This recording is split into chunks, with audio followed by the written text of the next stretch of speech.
No. You know, you're all girl now. Yeah. Yeah, so, it's okay. It's if I was dating you when you were just born, things might be a little different because that. But no, you're all girl now, so it's okay.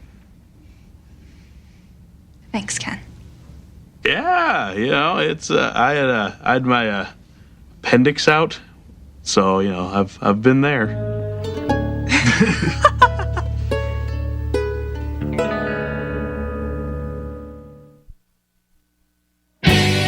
Lindsay, old Jeff Rosso is about to make your day. You've heard of a guy named Vice President George Bush, haven't you? Yeah? Well, I've arranged for you to ask him the first question during the informal Q&A with the student body. I don't want to do that. Why? Because I'm a Democrat. So?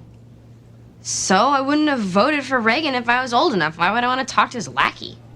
Gee, I don't know. Maybe because he's the second most powerful man on Earth. Maybe because we live in a country where we can actually question our leaders without fear of being hacked to death by a machete. Mr. Rosso, I didn't... Hey, you know what? Forget it. I don't want you to talk to the vice president. There's plenty of people here who actually care about their country. I guess me and my hippie friends were all just wasting our time at Berkeley demonstrating and stopping an unjust war. Probably shouldn't have bothered. Okay, Mr. Rosso, stop. Come on, Lindsay. I was so excited for you to do it. You're a special person, and it's your destiny, if you like it or not, to be interacting with world leaders. Do you really believe that? You bet I do. Okay, fine. I'll do it. I've got the best job in the world. 12 grand a year, and I'm overpaid. Excuse me, sir.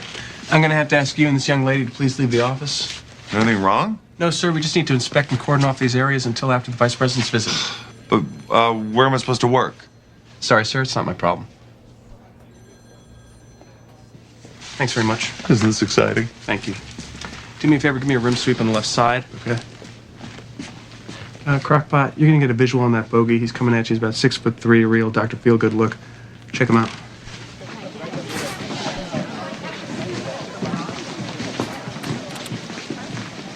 Wow, it's sixth period already. Yep. Did you have a good lunch? Well, I thought the cafeteria food looked a little gross, so I had an apple. It was actually pretty good, if you like Salisbury steak. I have to get to math, so. I got chemistry.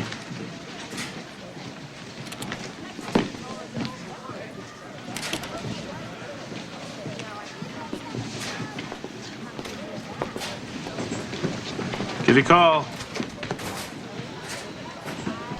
So what should I ask? Well, ask him something really tough. Put him on the spot. What would he not want to talk about? They say that Reagan had Iran delay the release of the hostages until after he was elected. You should ask him about that. Write that one down. I bet he flips. I want to ask him about trickle-down economics. Lindsay, that's boring. Nobody wants to hear about that. Here, give me this notebook. I want to ask him about the aliens at Roswell. Okay, come on. I gotta write down some real questions. Okay. How's it going? Great. I think I'm gonna get a B in math. I'm so relieved. Cindy, I was kind of thinking that maybe you'd like to go out on a date with me, like a real date, Sam, you're so sweet. Of course I'll go out on a date with you. Yeah. Hey, you know what we could do? All the football players are going to these batting cages, like this goofy golf type place, and then afterwards they're gonna go swim in this lake. Doesn't that sound like fun? Yeah. Well, actually, I was thinking that maybe I could plan the date. I'd take you out. It would be my surprise. It would be on me, I get it. You want to take your girlfriend out like a real gentleman. Yeah. You know what? I think that's really romantic.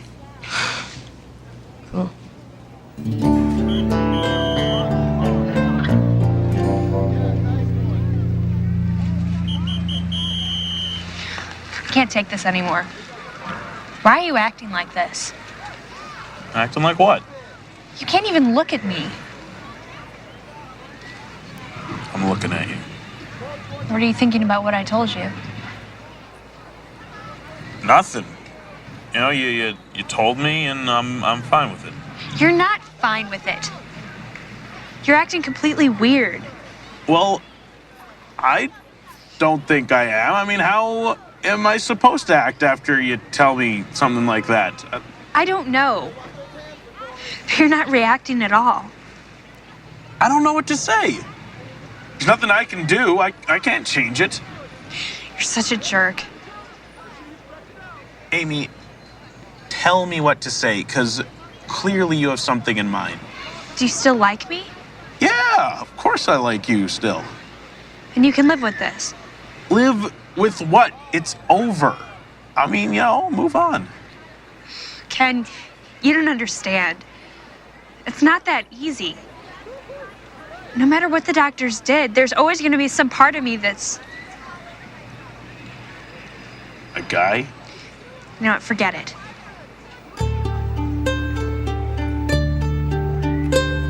If it's for me, I'd take us to a Broadway show. Broadway, we're in Michigan. Dinner theater? The Jerk is playing at the Discount Theater. That's not exactly romantic. Laughter is the ultimate aphrodisiac. Get a woman laughing and you've got a woman loving. You gotta get her a really good present. You could make her something. Like out of paper mache.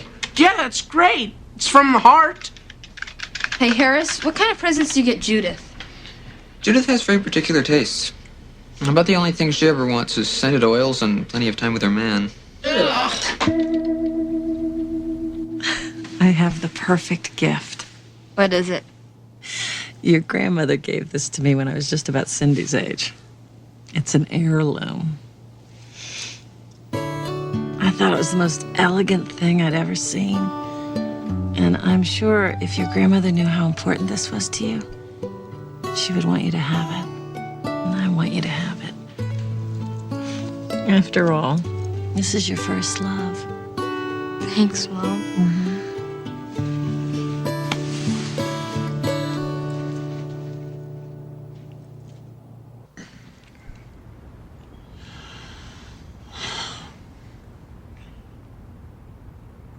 I think I'm gonna break up with Amy. What? Why? I just, you know, I don't really think we're right for each other. Really? I thought you two were a sort of perfect couple.